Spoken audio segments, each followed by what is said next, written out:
BA तृतीय वर्ष की छात्राओं हेतु आज की वीडियो में हम पिछली चर्चा को आगे बढ़ाते हुए हिंदी साहित्य का छायावाद ये विषय प्रमुख रूप से चल रहा है। बीए तृतीय वर्ष की छात्राओं हेतु जो विषय है हिंदी आधुनिक हिंदी साहित्य का छायावाद छायावाद का एक प्रकरण है जो हिंदी साहित्य में महत्वपूर्ण भाग है। हिंदी साहित्य का आधुनिक हिंदी साहित्य का जो इतिहास है उसमें हम भारतेंदु युग, द्वैध युग और उसके बाद में आने वाला जो छायावाद है वो बहुत ही इम्पोर्टेंट है, बहुत ही महत्वपूर्ण काल है छायावाद काल। इसकी प्रमुख विशेषताओं के बारे में हमने पिछले वीडियो में चर्चा की थी। आज हम छायावाद की जो और विशेषताएं हैं, विशेषता नंबर 8 से हम प्रारंभ करेंगे। बीए तृतीय वर्ष की छात्राओं के लिए ये वीडियो से काफ़ी लाभ मिलेगा। तो आज का जो हमारा प्रकरण है छायावाद की प्रमुख विशेषताओं पर विशेष फोकस रहेगा। और अगली जो विशेषता है जो 8वीं व्यक्तिवादिता, नारी के प्रति पवित्र और पूज्य भाव का संचार, प्रणय भावना, सौंदर्यानुभूति, कल्पना और भावात्रेक की प्रवृत्ति, वेदना, अवसाद और नीरस का स्वर, ये हम पिछले वीडियो में पढ़ चुके हैं। आज हम प्रारंभ करते हैं अतीत प्रेम और पलायनवादी भावना। ये 8वीं विशेषता है छायावाद की। किस प्रकार से छायावादी कवियों ने पिछला जो गुजर गया है समय, अतीत काल है, उससे उनका कितना प्रेम था, और पलायनवादी जो उनका दृष्टिकोण था कि ये संसार सागर से दूर जाकर के एकांतवास में, प्रकृति की क्रोड़ में इन कवियों का विशेष मन लगा है। छायावादी कविता में अतीत के प्रति और सरल जीवन की ओर लौटने का भाव भी मिलता है। कुछ समीक्षकों ने छायावाद को पलायनवादी भी कहा है। उदाहरणार्थ ये पंक्तियां देखी जा सकती है। ले चल मुझे भुलावा देकर मेरे नाविक धीरे धीरे, जिस निर्जन में सागर लहरी, अंबर के कानों में गहरी, निश्चल प्रेम कथा कहती हो तज कोलाहल की अवनीरे।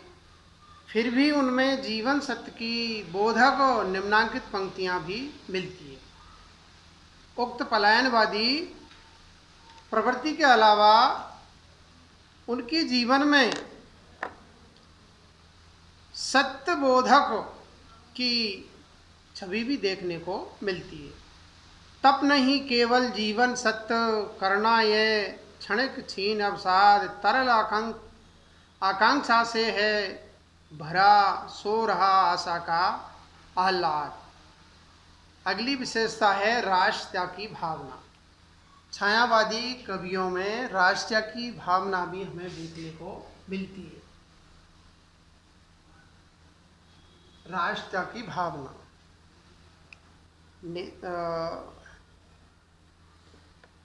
छायावादी कवियों में विश्व बंधुत्व एवं राष्ट्रीय सांस्कृतिक जागरण का स्वर संधान किया है। छायावादी कवियों ने विश्व बंधुत्व और राष्ट्रीय सांस्कृतिक जागरण का स्वर भी देखने को मिलता है, इसलिए इन्हें उदारतावादी कवि मानते हैं। इन कवियों में राष्ट्रीयता का भाव पूर्ण रूप से तो नहीं, लेकिन कुछ सीमा तक राष्ट्र की भावना भी दिखाई देती है।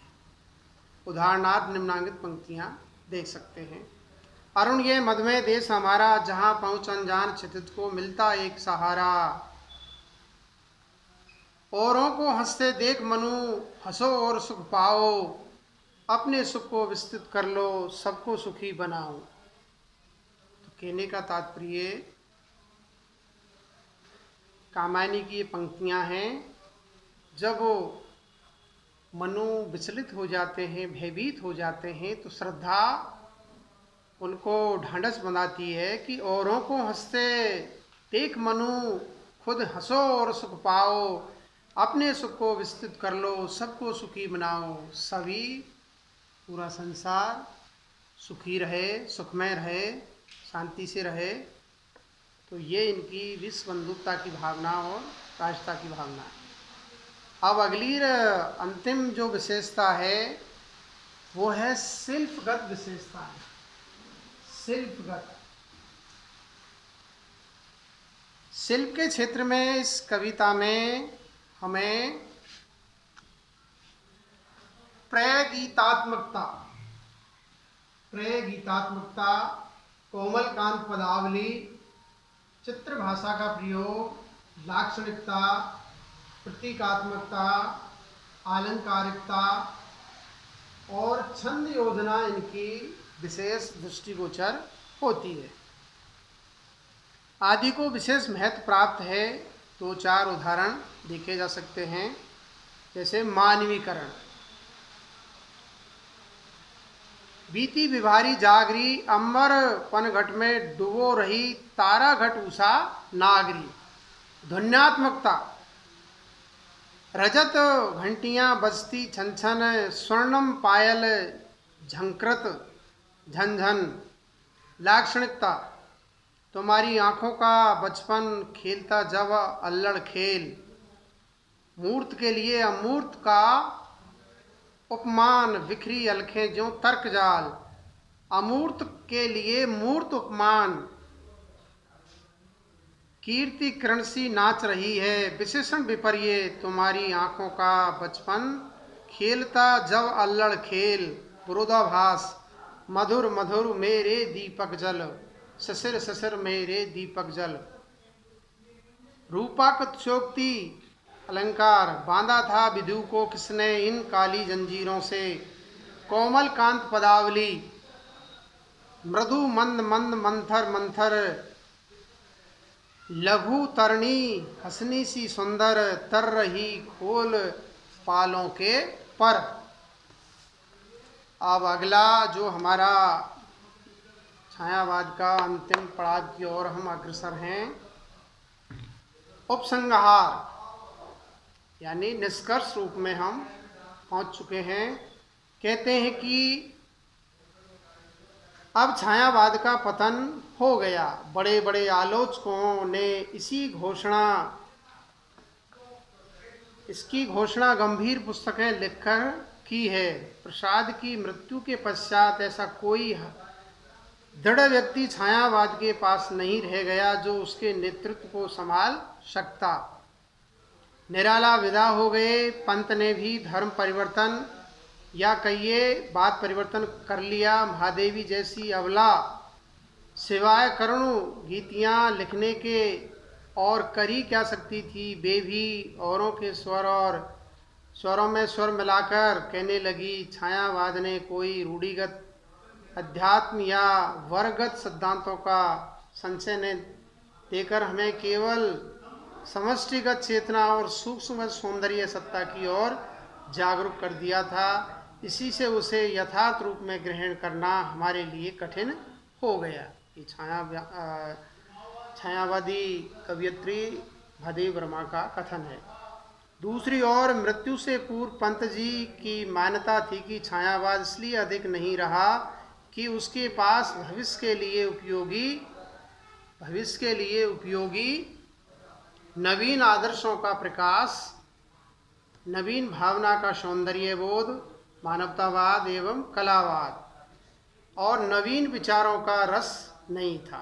आश्चर्य है कि छायावाद की व्यापक आदर्शवाद, मानवतावाद एवं कलावाद 20 वर्ष की छोटी सी अवधि में ही पुराने और फीके पड़ गए। क्या आज मनुष्य स्थूल भौतिकता, वैज्ञानिकता और तार्किकता के तीक्ष्ण बाणों से विद्ध नहीं है? क्या प्रतिस्पर्धा, घृणा और हिंसा के बादल अब छिन्न भिन्न हो गए हैं? विश्व शांति का स्वप्न पूरा हो गया है? यदि नहीं तो फिर कैसे कह सकते हैं कि छायावादी आदर्श भविष्य के लिए उपयोगी नहीं थे, नवीन नहीं थे? हमारा तो ये विश्वास है कि सौंदर्य और प्रेम की जिस अक्षय निधि को लेकर छायावाद चला था वह किसी एक युग, एक देश, एक बाद की संपत्ति नहीं है। कालिदास से लेकर शेक्सपियर तक सभी महान कलाकारों ने इसी अमर संपदा के संचयन में अपनी प्रतिभा का प्रतिफलन किया है। आज ये नहीं है तो इसका ये तात्पर्य नहीं है कि उनकी यह दी हुई संपदा भी महत्वहीन हो गई। व्यापक मानवता का आदर्श किसी भी युग और देश में फीका नहीं पड़ सकता। गौतम बुद्ध, ईसा मसीह, कबीर, नानक, रविंद्र, भारतेंदु और गांधी ने विश्व प्रेम की जो ज्योति समय समय पर जलाई, इसका प्रकाश मानवता के किसी स्तर पर अमंद, अनावश्यक और अनुपयोगी नहीं हो सकता। भले ही छायावादी इस धरती पर रमे हों, किंतु व्यापक आदर्शों एवं सुख सौंदर्य को लेकर चलने वाला छायावाद अब भी अजर है, अमर है। हाँ, कामायनी कार के शब्दों में हम आज के भूले भटके छायावादियों से इतना अवश्य कहेंगे, हार बैठे जीवन का दाव, जीतते जिसको मरकर भी। तो आज इतना ही। कल हम दूसरा प्रकरण प्रारंभ करेंगे। ये छायावाद का आज हमने समापन कर दिया है और अगले वीडियो में हम चर्चा करेंगे। आज इतना ही। धन्यवाद।